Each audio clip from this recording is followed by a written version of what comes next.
3 کے بعد بھی اگر تم لوگ اپنے گھوڑوں سے اتر کر ہتھیار ڈالنے پر تیار نہ ہوئے تو یاد رکھو کہ میرے ایک اشارے پر ان وادیوں میں وہ خونی انقلاب رونما ہوگا کہ تم دنگ اور حیران رہ جاؤ گے۔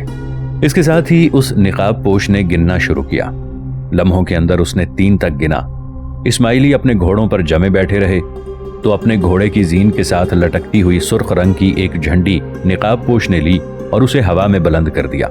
اس سرخ رنگ کی جھنڈی کا فضا میں بلند ہونا تھا کہ اس تنگ وادی کی دونوں طرف پھیلے کوہستانی سلسلے کے اوپر ان گنت سرخ نقاب پوش سوار نمودار ہوئے، جنہیں دیکھتے ہوئے اسماعیلی حیران و پریشان ہو گئے تھے۔ اسی لمحے اس نقاب پوش نے دوسری مرتبہ اپنی جھنڈی فضا میں بلند کی اور اس جھنڈی کے بلند ہوتے ہی کوہستانی سلسلے کے اوپر نمودار ہونے والے وہ نقاب پوش سوار اپنے گھوڑوں کو سرپٹ دوڑاتے ہوئے نیچے آئے اور ان سب کو گھیر کر کھڑے ہو گئے۔ وہی نقاب پوش اس بار انتہائی درندگی میں گرجتی ہوئی آواز میں اسماعیلیوں کو مخاطب کر کے کہنے لگا، دائیں طرف ہٹ کر کھڑے ہو جاؤ۔ اس کا یہ حکم سنتے ہی فوراً اسماعیلی حرکت میں آئے اور دائیں طرف ہٹ کر کھڑے ہو گئے تھے۔ اس کے ساتھ ہی اپنا ہاتھ بلند کرتے ہوئے اپنے ساتھیوں کو اس نقاب پوش نے اشارہ کیا۔ یہ اشارہ ملتے ہی چند سوار آگے بڑھے اور اسماعیلیوں پر حملہ آور ہوئے تھے۔ وہ نقاب پوش قہقہہ لگاتے ہوئے کہنے لگا، سنو اسماعیلیوں، اب تمہارے لیے بچنے کا کوئی امکان اور گنجائش نہیں ہے۔ اتنی دیر تک اس کے خونخوار سواروں نے اسماعیلیوں پر حملہ آور ہو کر ان پر تلواریں برساتے ہوئے ان کی تکہ بوٹی کر کے رکھ دی تھی۔ پھر وہ حملہ آور نقاب پوش اسماعیلیوں کے گھوڑوں کو پکڑ کر واپس اپنی جگہوں کی طرف چلے گئے۔ اسماعیلیوں کا خاتمہ ہونے کے بعد وہ نقاب پوش پھر بولا اور کہنے لگا، سن اور خان، ان وادیوں میں اب تو محفوظ ہے۔ تم پر حملہ آور ہونے والے سارے اسماعیلیوں کا میں نے خاتمہ کر دیا ہے۔ اب تو اپنے ان دونوں ساتھیوں کے ساتھ نیشاپور کی طرف جا سکتا ہے۔ تیرے لیے نیشاپور تک کے سارے راستے محفوظ ہیں، اور اگر اس دوران پھر کسی نے تم پر حملہ آور ہونے کی کوشش کی تو جس طرح ان وادیوں میں ہم نے تیری حفاظت کی ہے، وہاں بھی ہم تیرے محافظ بن کر نمودار ہو جائیں گے۔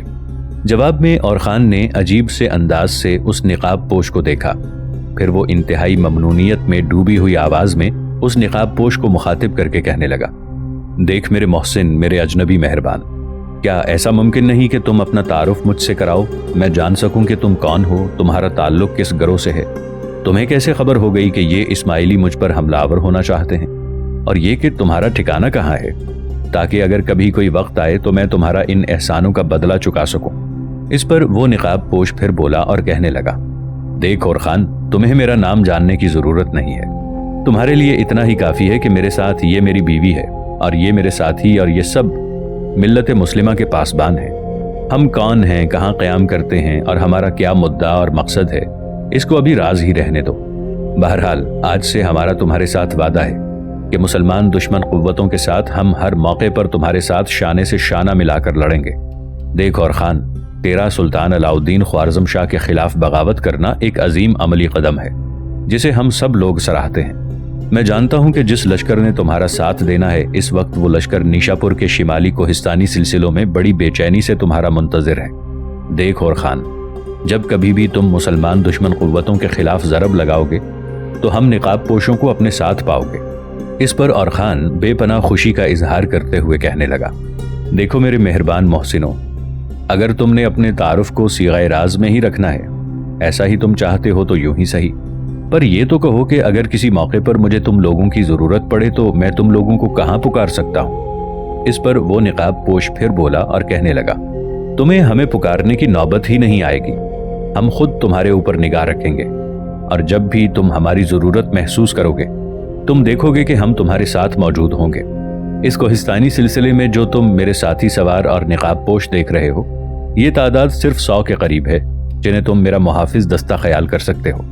میرے پاس 3000 پر مشتمل ایسا ہی لشکر ہے جسے میں مسلم قوم اور شاعر اسلامی کی حفاظت اور پاسبانی کے لیے وقف کر چکا ہوں۔ اس کے ساتھ ہی اس نقاب پوش نے اپنے گھوڑے سے لٹکتی ہوئی سیاہ رنگ کی جھنڈی فضا میں لہرائی، اور اس جھنڈی کے لہراتے ہی وہ دونوں میاں بیوی اور ان کے نقاب پوش ساتھی اپنے گھوڑوں کو سرپٹ دوڑاتے ہوئے مغرب کی طرف گئے۔ کوہستانی سلسلے کے اوپر چڑھ کر دوسری طرف وہ روپوش ہو گئے تھے، اور خان ان نقاب پوشوں کو اس وقت تک دیکھتا رہا جب تک وہ کوہستانی سلسلے سے اتر کر اس کی نظروں سے روپوش نہیں ہو گئے۔ ان کے جانے کے بعد اور خان تیان اور بلداق کی طرف متوجہ ہوا اور انہیں مخاطب کرتے ہوئے کہنے لگا، سنو تیان اور بلداق، तुम देखते हो कि जिस जगह पर हम यहाँ खड़े हैं, यहाँ से एक शाहरा सीधी आगे जाती है। ये शाहरा नीशापुर को जा निकलती है। एक शाहरा दाएं हाथ जा रही है, ये वैलम की तरफ जाती है। सुनो त्यान और बलदाक, यहाँ से मेरी और तुम्हारी राहें जुदा होंगी। मैं सीधा आगे नीशापुर की तरफ जाऊंगा, तुम अपने बाप सोबदाई की तरफ चले जाओ, जो इस वक्त अपने लश्कर और अपने साथी जर्नैल नौयान और उसके हिस्से के लश्कर के साथ इलाके वैलम में क़याम किए हुए है। थोड़ी देर तक और खान रुका, फिर वो त्यान और बलदाक को मुखातिब करते हुए कहने लगा, तुम दोनों बहन भाई मुझे गौर से सुनो। अगर तुम कभी मेरे हमदर्द, मेरे दोस्त की हैसियत से मिलोगे तो मैं तुम दोनों के लिए एक बेहतरीन मेज़बान साबित होऊंगा, और अगर तुम कभी अपने बाप का साथ देते हुए मेरे सामने दुश्मन की हैसियत से नमूदार होगे तो याद रखो कि मेरी तलवार कभी भी तुम पर बरसने से गुरेज नहीं करेगी। इसके साथ ही और खान ने अपने घोड़े को एड़ लगाई और सीधी आगे नीशापुर की तरफ जाने वाली शाहरा पर उसने अपने घोड़े को सरपट दौड़ा दिया था। इस मौके पर हसीन और पुरजमाल त्यान के सुर्ख और नम आलूद खूबसूरत होंठ फड़फड़ा कर रह गए थे। इस मौके पर शायद वो और खान से बहुत कुछ कहना चाहती थी, और वो मुनासिब अल्फाज न मिलने की वजह से या और खान के जल्द रवाना हो जाने की वजह से कह ना सकी थी। वो बेचारी अजीब से दुखी और परेशान कुन अंदाज में लम्हा बलम्हा दूर होने वाले और खान को देखे जा रही थी। जब और खान उसकी निगाहों से ओझल हो गया, तब वो अपने भाई बलदाक की तरफ देखते हुए कहने लगी, बलदाक मेरे भाई, इस मौके पर मैं और खान से बहुत कुछ कहना चाहती थी, पर उसने मुझे मौका ही ना दिया। उसने यहाँ से रवाना होने में इस कदर जल्दी की कि मैं उसे रोक तक न सकी। मेरे भाई, काश इस मौके पर हम और खान को ये बता सकते कि हम दोनों बहन भाई ने मुस्लिम मुबल्लिग के हाथों इस्लाम कबूल कर लिया है, और ये कि अब हम सितारा परस्त और बुत परस्त नहीं बल्कि और खान जैसे इस्लाम पसंद और मुसलमान हैं। मेरे भाई, काश और खान यहाँ थोड़ी देर रुका होता तो मैं उससे अपना अहवाल कह सकती। काश मैं आवाज़ देकर और खान को रोक सकती और उसे बता सकती कि हम दोनों बहन भाई अब उसके दुश्मन नहीं, उसके चाहने वाले और उसके बेहतरीन गमगुसार हैं। काश मैं और खान को ये बता सकती कि जब्र के सूखे मौसमों के हल्फे स्याह लम्हों का सफ़र ख़त्म हो चुका है, खुशगुमानियों के हसीन ख्वाब हकीकत हुए, और दिन रात की सरहदों पर फैली नींदों में ख्वाबों के कहत तमाम हुए। काश मैं उसे बता सकती कि मेरी सांसों में नफरत की जगह मोहब्बत की खुशबुए तकल्लुम, रगों में अदावत की जगह चाहत का नशा अपनी जगह ले चुका है। बलदाक मेरे भाई, काश और खान की रुखसती से कबल मैं उस पर यह वाजे कर सकती कि लम्हों के मलबे तले से पहचान की बिसात, शबनम की नरमी, बहारों के कलाम, तारों की गुफ्तगू, जुए मोहब्बत की रवानी, हुज्जत की मोतबर घटाओं, लबों और रुखसार की महक, जमाल के निराले काफिले उठ खड़े हुए हैं। खास तौर से ये बता सकती कि पत्थरों की दीवारें गिर चुकी हैं, मुज़मइल राह गुजरती दोस्ती की किरणों और कहकशाओं के हर मसामे जहां से मोहब्बत की बारिश की बूंदें टपक पड़ी हैं। बलदाक मेरे भाई, काश मैं और खान को यहाँ से रुखसत होने से पहले बता सकती कि अब वो हमारे लिए अजनबी कार कुशादे जिंदगी, अदम के जिक्र, दिल कबीदा मिजाज, औताक ख्वाबों और अजल अबद की दास्तानों में मोहब्बत की तलब, जिस्म के रंग में मोहब्बत भरी चांदनी और रातों का एक बसीत कलाम है। उसने हम पर ऐसे एहसान, ऐसी मेहरबानियां कर दी हैं कि अब वो रग रग, लहू लहू के लावे, बूंद बूंद पानी को सहराओं में पाताल से लेकर आसमान तक हमारे लिए तदब्बुर व अज़मत, अलीमत व हजीमत और शौरी हकीकत का एक बुलंद रोशन मीनार है।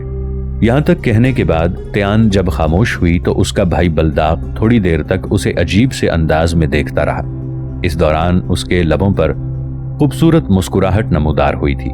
फिर वो त्यान को मुखातिब करके कहने लगा, सुन त्यान मेरी बहन, मैं तेरे लिए बड़े भाई की हैसियत से बाप का दर्जा रखता हूँ। तुमसे एक बात पूछता हूँ, देख मेरे सामने झूठ मत बोलना, दिल की बात पूरी हकीकत और सच्चाई के साथ मुझसे कह देना, फिर देखना मैं तेरे कैसे काम आता हूँ। पर शर्त यह है कि अपने दिल से उठने वाली किसी भी सदा, पुकार और आवाज को मेरे सामने गलत बयानी का लिबादा देकर पेश मत करना। बलदाक के इन अल्फाज पर त्यान ने चौंक कर बलदाक की तरफ देखा। फिर वो कहने लगी, पूछो मेरे भाई क्या पूछते हो। जवाब में बलदाक कहने लगा, देख त्यान मेरी बहन, क्या मैं ये समझने में हक बजानिब हूं कि तू और खान से मोहब्बत करने लगी है? क्या मैं अंदाजा लगाने में दुरुस्त हूं कि और खान की तरफ की सारी नफरत, बेजारियां धुलकर चाहतों और उल्फतों में तब्दील हो चुकी हैं? बलदाक के इस सवाल पर त्यान बेचारी मुंह से कुछ न बोली, ताहम अजीब से अंदाज में उसकी गर्दन झुक गई। बलदाक मुस्कुराते हुए कहने लगा, त्यान मेरी बहन, देख, मेरे सवालों का जवाब खामोशी नहीं, मैं तुम्हारे मुंह से कुछ सुनना पसंद करूंगा। इस पर त्यान ने अपना रुख मोड़ते हुए एक बार इंतहाई बेबसी से बलदाग की तरफ देखा, फिर वो पहले की तरह गर्दन झुकाते हुए बोली और कहने लगी, बलदाग मेरे भाई, इससे पहले और खान के सिलसिले में कोई गायत मेरे रूबरू नहीं थी। जब उसने इस्माइलियों के हाथों मेरी जान बचाई, मेरी आबरू बचाई, तो मैं उसे बादलों की गड़गड़ाहट में लौह कलम की रख्शंदगी, हवाओं की जद में बिखरे जर्द पत्तों की गहरी ख्वाबनाकी में खुश वस्फी और खुश खिसाली का पैकर समझकर खामोश हो गई थी, इसलिए कि मेरी मंगनी औनान से हो चुकी थी और मैं उसे अपनी जीस्त, अपनी हस्ती का मरकज बनाए हुए थी। और उसके बाद बलदाग मेरे भाई, जब और खान ने इनफरादी मुकाबले में बड़ी आसानी से औनान का खातिमा कर दिया, तब कुछ देर के लिए और खान के लिए मेरे दिल में नफरत और बेजारी पैदा हुई थी कि उसने औनान को कत्ल कर दिया। इसी नफरत और बेजारी की बिना पर मैंने उससे इंतकाम लेने की ठानी, लेकिन इंतकाम में नाकामी के बाद जब मुझ पर यह इंकिशाफ हुआ कि औनान ने उसकी बहन को उठा ले जाने की गंदी और गलीज हरकत की थी, और ये कि और खान जुर्रतमंदी और शुजाअत का मुजाहिरा करते हुए इनफरादी मुकाबले में औनान को मौत के घाट उतार चुका था, तब और खान से मुतालिक मेरे ख्यालात बदल गए। वही और खान जो इससे पहले मेरे लिए अजनबी ना आशना था, अब वो मुझे लबों पर सजी मोहब्बत की इबादत, निगाह तिफल जैसा अच्छा, अफसुर्दा कार, गाहे वजूद में माँ के बोसे के मुंतजर गाल जैसा भला, ब्याज कौसो क़ज़ा में लबराज आशना जैसा खुशकुन और उम्मीदों के रेशम में बलीग खामोशी जैसा पुरसुकून लगने लगा था। इसके बाद मेरे इन जज्बात में उस वक्त और इजाफा हुआ जब और खान ने मुझे और तुम्हें दोनों को मुकाबले में शिकस्त देकर मुआफ कर दिया। उस वक्त मेरे दिल में दूर दूर तक और खान के लिए दर्दमंदियां और हमदर्दियां जगह ले चुकी थीं। इसके बाद यूं हुआ कि मेरे भाई, कि जब मुझे इस्माइली उठाकर क़लअतुल मौत में ले गए और अपनी जान जोखों और ख़तरे में डालकर और खान जब मुझे वहां से निकाल कर ले आया, तो मेरे भाई और खान से मेरी सारी हमदर्दियां गहरी मोहब्बत में तब्दील हो गईं। बलदाग मेरे भाई, अब और खान मेरे लिए ऐसा ही है जैसे सीपियों का मोती, जैसे महकता फूल, गुदाज नगमा, जैसे रक्षा शम्मा शबस्तान मोहब्बत के अलाप में मसीहा का खोज। बलदाग मेरे भाई, और खान मेरी जिंदगी की हर जहत, आसमान पर चमकता उफक, तस्खीर के मरमर ख्वाबों में चांद तारों की जागती मुस्कुराहट, कड़वी रातों परेशान दिनों में मोहब्बत के गुलशन का आबाद नगर है। मुझे उससे अब ऐसा लगाव, ऐसी चाहत है कि जी चाहता है कि उसकी सब तलखियां घोल कर पी जाऊं और उसके गमों की शाखों के सारे फूल अपने दामन में समेट लूं। बलदाग मेरे भाई, और खान के बगैर मेरी ज़ात की तश्कील अधूरी है। वो मेरे लिए अब ऐसा ही अहम और ज़रूरी है जैसे फूल पर शबनम, जैसे आंखों में आंसू, जैसे मासूम तमन्नाओं में हिजाब, रंगों की लहरों में फर्श उम्मीद पर चमकते हुए सितारे। यहाँ तक कहने के बाद त्यान खामोश हो गई और उसकी गर्दन झुकी रही। बलदाग थोड़ी देर तक बड़े गौर से मुस्कुराते हुए अपनी बहन त्यान की तरफ देखता रहा। फिर वो कहने लगा, देख त्यान मेरी बहन, तू बिल्कुल फिक्रमंद ना हो, मैं किसी मुनासिब मौके पर खुद और खान से मिलूंगा, उस पर तेरे जज्बात का इजहार करूंगा, उस पर तेरी चाहत, तेरी उल्फत का इंकिशाफ करूंगा। मुझे उम्मीद है मेरी बहन के और खान इस चाहत का जवाब चाहत, तेरी मोहब्बत का जवाब मोहब्बत से देगा। उस रोज मुझे उम्मीद है कि तेरे लिए उल्फत के तायर चमन में चहचहाएंगे, कूंजों की डारें उम्मीदें लेकर लौटेंगी, दूरियों की रात ढलेगी, रात बदलेगी, हर तरफ अफसाने छिड़ेंगे। मेरी बहन, मैं तुम्हें यकीन दिलाता हूं कि तेरे और खान के उस वक्त जो फासले हैं, इन फासलों की शाखों पर एक रोज वस्ल के गीत गाए जाएंगे, मोहब्बत के रास्तों पर वफा के जज्बे जोश मारेंगे, शाम के दरख्तों पर चहचहाता हिजरे आम नहीं रहेगा, एक रोज मोहब्बतें हुज्जतों में तब्दील होंगी, सराबे आब और हिजरे विसाल आन मिलेंगे। देख त्यान मेरी बहन, मैं तुम्हें यकीन दिलाता हूं कि एक रोज ऐसा आएगा कि सारी जिंदगी में हालात की सलीब, महकती दहकती सांसों में ख्यालाते रफ्तगां, शोलाए मोहब्बत, तर्जुमान जात की अना, रफाकत नगमा और रंग और लबों का नुत्क, परतवे हुस्न मोहब्बत में तब्दील हो जाएगा। मेरी बहन, मैं तुम्हें यकीन दिलाता हूं कि तुझे और खान से मोहब्बत मिलेगी, तेरे सारे हुरूफ गुलाब होंगे, तेरे सारे अल्फाज मोहब्बत के चिराग बनकर चमक उठेंगे। त्यान मेरी बहन, देख हम दोनों बहन भाई अब मुसलमान हैं, और खान के लिए अब सबसे हैरान कुन, सबसे ताज्जुब खेज पहली बात यह होगी कि जब वो ये जानेगा कि हम दोनों मुसलमान हैं, तो अज खुद उसकी बेगानगी हमारे लिए हमदर्दियों में तब्दील होगी। اور جب میں اس پر یہ انکشاف کروں گا کہ تیان جیسی خوبرو، پرجمال اور حسین لڑکی اسے اپنے دل کی گہرائیوں سے چاہتی اور پسند کرتی ہے، تو انشاءاللہ اور خان تمہاری محبت پر فخر کرے گا، تمہیں اپنی زندگی کا ساتھی بناتے ہوئے اپنے لیے ایک سعادت سمجھ کر تمہیں قبول کرے گا۔ دیکھ میری بہن، تو پریشان نہ ہونا، آؤ اب یہاں سے اپنے پڑاؤ کی طرف کوچ کریں۔ اس پر تیان سنبھل گئی۔ اس کے بعد دونوں بہن بھائیوں نے اپنے گھوڑوں کو ایڑ لگائی، پھر وہ ویلم کی طرف جانے والی شاہراہ پر اپنے گھوڑوں کو سرپٹ دوڑا رہے تھے۔